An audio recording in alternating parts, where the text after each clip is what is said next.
ঢাকা পরিবহন সমন্বয় কর্তৃপক্ষ ডিটিসিএ জনসাধারণের জন্য নিরাপদ, নির্ভরযোগ্য এবং সহজলভ্য পরিবহন ব্যবস্থা গড়ে তোলার উদ্দেশ্যে তার অধিক্ষেত্রে পরিবহন ব্যবস্থার সুষ্ঠু সমন্বয় ও পরিবহন পরিকল্পনা প্রণয়নের দায়িত্ব পালন করে থাকে। সুনাগরিক হিসেবে দেশের সকলের আইন জানাটা জরুরি।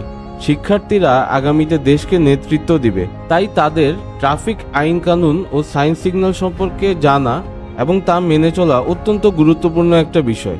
শিক্ষা প্রতিষ্ঠানে সড়ক নিরাপত্তা ও ট্রাফিক আইন সম্পর্কে সচেতনতা বৃদ্ধি করতে ডিটিসিএ প্রতি বছর এ বিষয়ে কর্মশালা আয়োজন করে থাকে।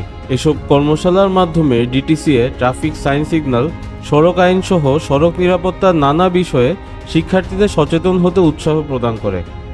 শিক্ষার্থীরাই যেহেতু একদিন দেশের হাল ধরবে শক্তভাবে, তাই ডিটিসিএ তাদের সচেতন করে উন্নত, গতিশীল এবং নিরাপদ সড়কের এক বাংলাদেশের স্বপ্ন দেখে।